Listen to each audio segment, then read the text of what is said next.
So, hi guys, magandang araw sa ating lahat at welcome back po sa ating YouTube channel.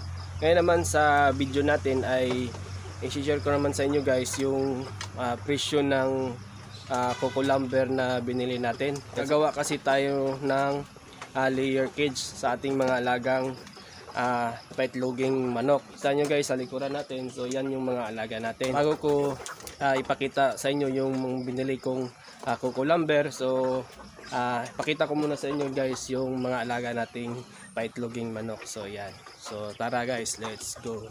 So ito guys yung mga alaga natin paitloging manok. So bali dalawang kulungan yung ginawa natin para sa ating alaga. Mula nung ito'y dumating sa atin ay ang bilang nito ay nasa 210. So merong pasobrang 10 piraso. So nagkaroon tayo ng mga mortality.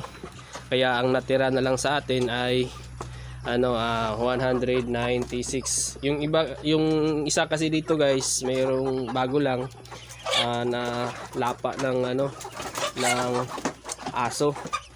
So yan. So ito yung mga alaga natin. So yan. So yung edad dito guys ay nasa 12 weeks na. So yan.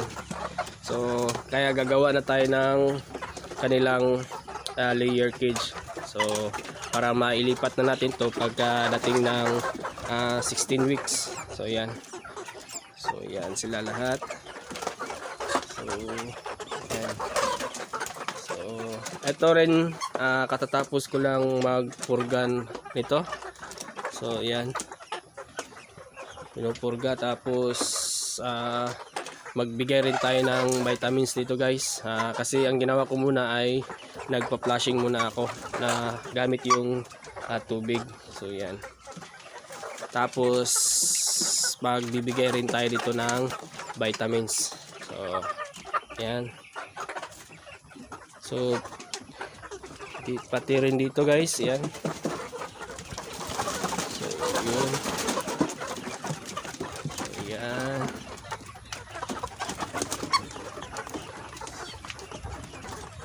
Ito po lahat. Select na sila ng balahibo.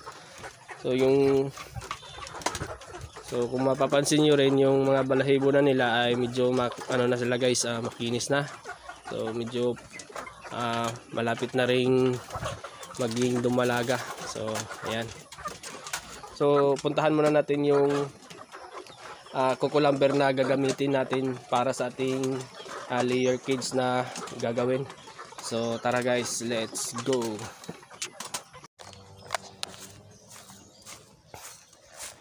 So guys, ito yung coco lumber na gagamitin natin doon sa gagawin nating layer cage.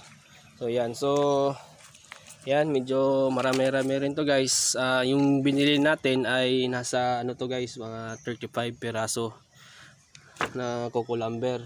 So yung sukat ng coco lumber na binili natin ay 1/2. So yan. So pakita ko sa inyo guys. So yan. So 2. Tapos dito naman ay 1. So 1/2 yung lapad niya at yung haba naman niya ay 12 feet. So yan.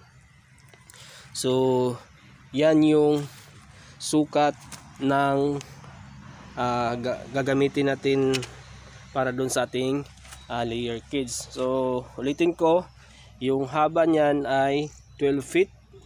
Tapos yung sukat niya ay 1/2 inch. So yan.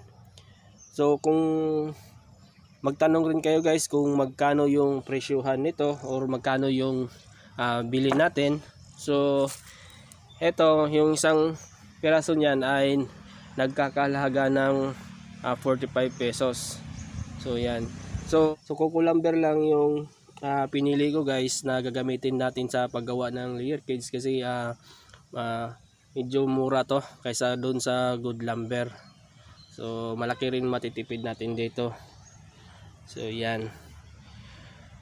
So ayan guys, kung meron lang kayong katanungan sa ating video, paki-comment na lang po at ating pag-usapan yan. So sa susunod na video natin guys ay ipakita ko naman sa inyo yung paggawa ng layer cage. So yan.